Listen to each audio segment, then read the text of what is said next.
Hi everyone, my name is Elizabeth Makos and I am partnering with Retro Fitness in their mission to get America well again.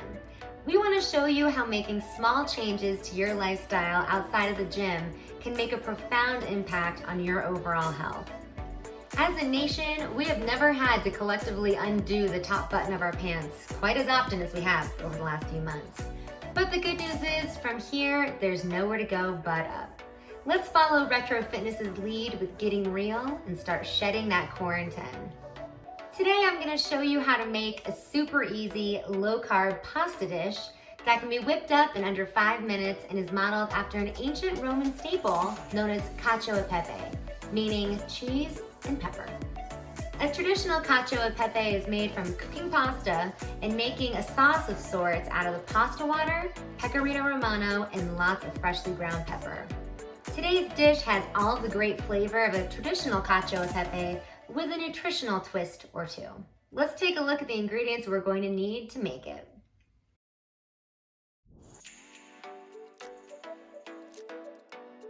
The star of our show today is butternut squash noodles, and they come spiraled and ready to cook just like this.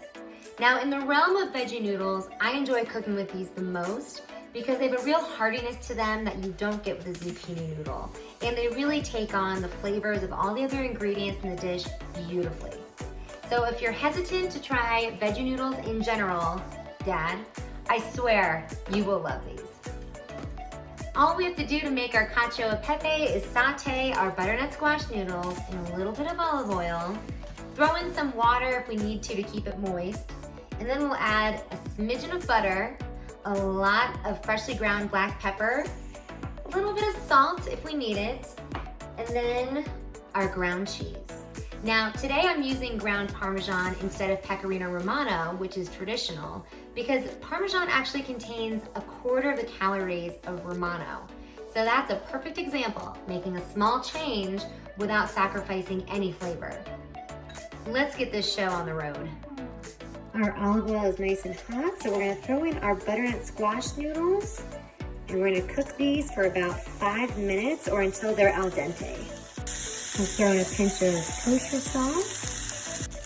These look beautiful, so we're gonna take this off the heat and we're gonna add in our butter, our ground Parmesan, and as much black pepper as your little heart desires. Oh, okay, saw that one coming.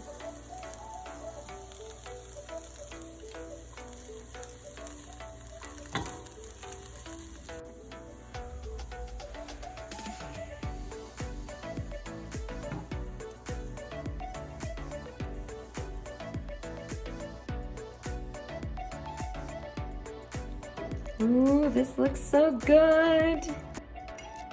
Okay, so I've been eating this for the last few minutes, and let me tell you, it has all the flavors and characteristics of cacio e pepe without the pasta. It is rich, it's indulgent, it's incredible, and there's no guilt with this. That's the best part. In 12 ounces of butternut squash noodles, there's only 160 calories, so eat it all and knock yourself out. This little baby will pair perfectly with a nice salad, preferably one with a vinaigrette that you make yourself, not a bottle dressing, but we'll talk more about that later. On behalf of Retro Fitness and myself, thank you so much for tuning in today, and in the words of Arnold Schwarzenegger, I'll be back. We'll see you soon.